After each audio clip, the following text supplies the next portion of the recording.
So what we got here, a Mercedes-Benz 560 SEC, the real deal from back in the 1980s, and our new project car, in fact the successor to the W126 450 SE that you saw previously on this channel, my father's personal car. And this is a start of a project because there is a lot going on with this one, and in order to make it as good as it can be, we need to do a lot of work that we're going to discuss in this video.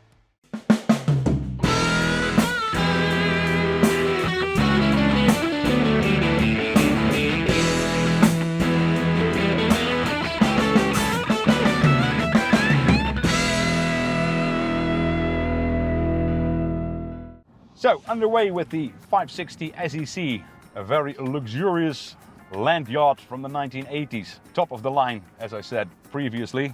It shows in many instances, which we will go over.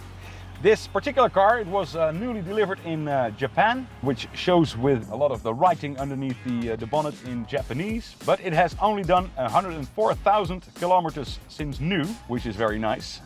And that is well shown with how this car is presented right now in all the original details, etc. all being correct. That said, the car has been neglected for many years. It has been imported into the Netherlands in 2012 already. And all that time this car had been standing still, doing nothing, which showed with 4 tires that were flat-sided. So that has been replaced already, new tires. But there is a lot of things still that need to be sorted on this car, which we'll go over. So how does this car perform? Well, as with many Mercedes with big V8s, it pulls and it pulls and it keeps pulling. It's a very nice and intoxicating feeling to be underway with a flagship model like this. Engine is doing really well, so that's a good basis to work from. Now, of course, sitting position, very comfortable. This being a S-Class Mercedes, that is what is very much liked about this car. It's very comfortable. You can easily take this car for journeys across Europe, thousands of kilometers. No big deal in this thing. That said, it is a comfortable GT cruiser, not a real sports car, far from it of course. And that is especially in the corners, the chassis rolls a little bit, or a little bit, quite a lot. But that is of course because of that rather soft suspension in order to keep this car as comfortable as it was meant to be. Air conditioning is doing a very good job in keeping this interior cool. Outside it's now 23 degrees, but inside it's very nice and cool. And of course you got all the features that you are familiar with if you are looking into the more luxurious 1980s Mercedes. Cruise control, automatic gearbox, a very nice place to be. Yeah, it rolls. Maybe that lowering kit, definitely that lowering kit will improve on that, of course, if we're going to fit it. It's a big question mark still. Do we keep it stock, original, which is what we like often on cars and motorcycles, keep it as original as possible? Or do we improve on it and make it a little bit more sporty ride? Let us know in the comments, of course. What do you think should be done to this car? And then if you think of other upgrades or improvements that we can make, we're very keen on hearing your thoughts on that. Yes, this car, it might be a 2-door coupe, then again a huge coupe. It's still an S-Class of course, and that's what you notice when you're underway with one of these, because it's quite the length, quite the width. It's a huge car with a lot of interior space, making it more comfortable, enough space to take luggage, etc. On the longer cruises, a true GT cruiser this is, with plenty of power as well. Accelerating out of this corner.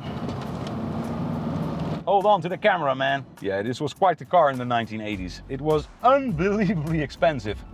If you look at the price list from back in those days, it was a very expensive car. For prices you could also buy Ferraris, Bentleys and Rolls Royces. Yeah, this was really meant for the industrialist who got it made and had a lot of money to spend on a car and wanted to have something very special. Something that can be seen as well with the tuned and upgraded versions from most notably AMG, of course, that famous white body kit they had for this SEC model, as well as a set of 4-valve twin cam cylinder heads, upgrading the engine to 6-liter. But these are very highly sought after cars. Brabus as well, they had a lot of parts and things available to upgrade the car as well, creating yet more options for the enthusiast.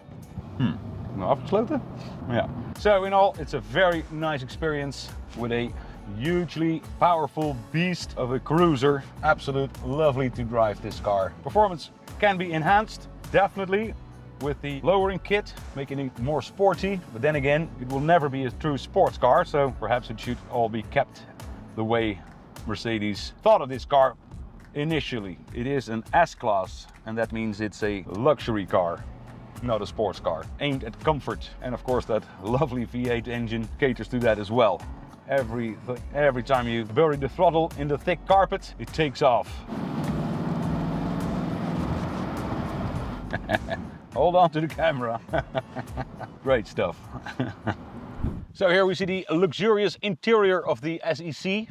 And in this instance, it is a upholstery made of velour, not leather. Also something that might be converted sometimes in the future, because of course leather is nicer on a 126, you could argue. On that again, it is much more comfortable to have these velour seats, and this is what's original on this car, of course. They're still in wonderful original condition, so that is surely what's to be kept with this car. Now they are electrically operated with these switches here, and of course that is something that we need to address on this car, because both the driver's seat as well as the passenger seat electric adjustment is not working very well. So that needs to be come apart and all put together again with new grease, etc., to make that function 100%. But then once you're in this wonderful seat, you're in a very comfortable sitting position with this lovely steering wheel wrapped in leather, the original steering wheel, of course. So here we have the single stalk for the indicators and the windscreen wipers. That's featured on almost all Mercedes models. The single stalk operating all of them. And then here we have a stalk for the cruise control that is also fitted to this car. The instrument cluster with the speedometer slap bang in the middle, as we often see, a rev counter with a clock. Then we have the temperature gauge, the oil pressure gauge, fuel gauge, and a very nice fuel consumption gauge that says economy. Not much in the way of economy with a 5.6 liter V8, obviously.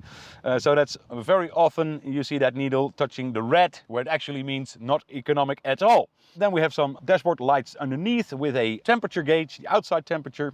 Here we have the center console with the radio fitted. In this instance there is a Technics aftermarket radio fitted. Not a very nice unit. You could argue going for the original Becker, or should we include a different style? Let us know in the comments what you think is the best way to upgrade this system right here. Here we have the controls for the climate control, which is operated here. The temperature you can set, and then you have the buttons for where you want the air to flow from, and of course the fan speed, which also has a auto setting. And here we have the buttons for the heated seat. Both the driver's seat and the passenger seat have a heated seat option that you can operate here for both sides. Electric power windows, very nice feature on the 126 coupe is that the doors are pillarless, and that the rear window slides down as well. So you have the open frame that you see often on these type of coupes from that era. And then you have the operating controls for the mirrors as well, fitted here on the center console. Automatic gearbox, which is a 4-speed automatic gearbox. You have the controls here. And well, that's about it, what we can tell. Nice armrest fitted to the driver's seat. So let's continue our tour with the rear seats, which we can show you right now. So let's open this huge door. It's quite a length, but that gives us access to the lovely interior. And if you want to sit in the back, you can put this seat forward, giving you access to quite a spacious rear seat. Very spacious if you consider this being a coupe, of course. Also here, a huge ashtray for the people in the back to have a smoke as well. Steering wheel adjustment is electric. How often do you see that on 1980s cars? Operated with this switch on the steering column. And here obviously we have the ashtray, quite a size, but then again it's the 1980s and everybody smoked. The car also has a sunroof, but that is not functioning very well, so that needs to come apart in order for us to clean everything and make sure that these switches and everything operates the way it should be.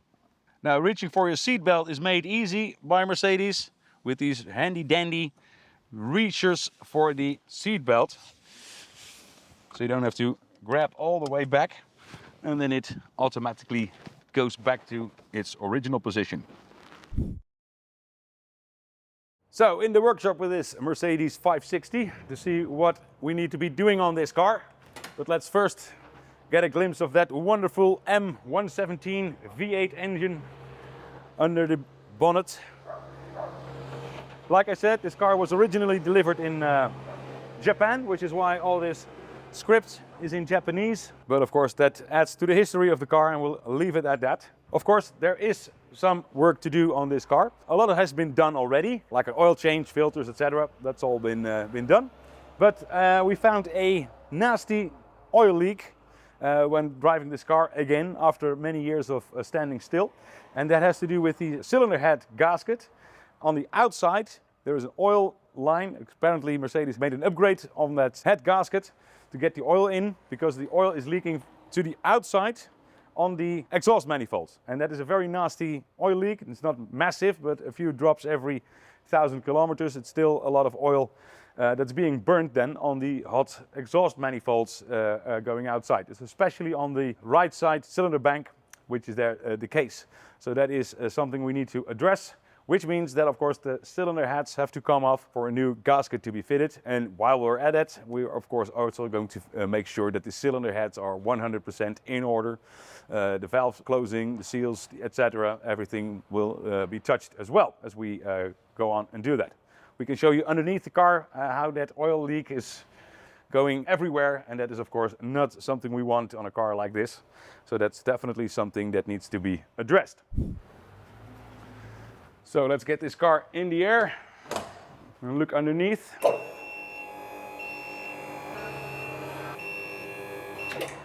So here you can see the oil coming from the right side cylinder bank, dripping down and gathering here where the transmission is bolted to the engine block. We initially thought the transmission was leaking as well, but that's not the case. It's all coming from the engine, from the cylinder heads. And of course with the car driving, it then gets washed in all of this area. And you can see the car is already making its mark, and that's not something we want from a 1980s Mercedes. So brakes and suspension all looking good, except for the shocks. They are really worn, not leaking that much or at all, but they need replacing because they're just old and fatigued. So that leaves of course the question we asked before, whether we should lower this car and then also fit a set of AMG wheels probably. Would definitely look very nice. But while we're at it, what do you think we should do here? So no major issues with the suspension other than the shocks that need replacing. So the brakes, the discs are actually not that worn at all, but the calipers, they need a rebuild to be fresh and up to the job again. Again, after so much time standing still, they just deserve a proper service, front and rear, in fact. So that's also something that we are going to do with this car. So here we have the fuel filter system and fuel lines. These have all been replaced. Again, because the car was standing still for so long, in order to get it driving, we thought we'd need to replace the filters and the fuel lines and make sure that the fuel that is in the tank is fresh. So that's what we did. So that's all been touched. For the rear, again, the brakes need to be set up and rebuilt. And then there is this hydraulic system for the ride height, which is not functioning as well. So that needs to be refurbished as well. You can see the bellows here. That's for the pneumatic ride height control. And these will probably need to be replaced on both sides in order to get that system going again. Then there's the exhaust, which is actually in very good condition. But this is the Japanese version, which means it has 2 catalytic converters. And of course there is a way for the European spec cars, they didn't have that. And it's just an open exhaust system front to rear. And that is probably what we're going to fit on this car as well, because it ups the power a little bit compared to the US and Japanese market 560 SECs. So that's another upgrade we're going to do on this car, probably. The rear bumper has some damages here and there, minor scratches and scuffs. So that probably will need to be repainted, along with some other minor bits here and there, like this strip here on the boot lid. It's not very nice, it's a little bit scratched. But yeah, we might need to replace that as well, along with some other items. We walk around the car. We have fitted new tires, obviously, because the old ones were flat spotted from the standing still of this car. They are the original 15-inch wheels. Design is a little bit restrained, of course. It's a little bit of a dull design. But of course that speaks to the car's luxury exterior. Perhaps this car could use a little bit more exotic styling, and that is why we are thinking about fitting a set of AMG wheels or similar design. Let us know in the comments what you think are the nicest wheels on a car like this, especially considering we might also lower the car. And then on the front bumper too, some damages here on the corners. So that is something we're going to address as well. Just a minor touch-up on the paint of the bumpers. The rest of the paint job is actually in very good condition. It needs a polish, again, because this car has been stored for a very long time. The paint is a bit dirty over time, so that's something we're going to correct. But other than that, it is in wonderful condition.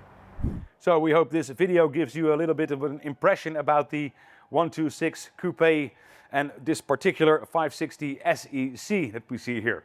Now we have a lot of work to do, as discussed in this video, so be sure to subscribe to this channel so you get updates whenever we have a new video about this car, other cars or motorcycles that we're working on. So be sure to do that, subscribe to this channel. Also, let us know in the comments, what do you think about this car in particular, what we should do, what upgrades we should think of when making this car 100% perfect again. For now, we thank you very much for watching. Toodaladoki. See you next time.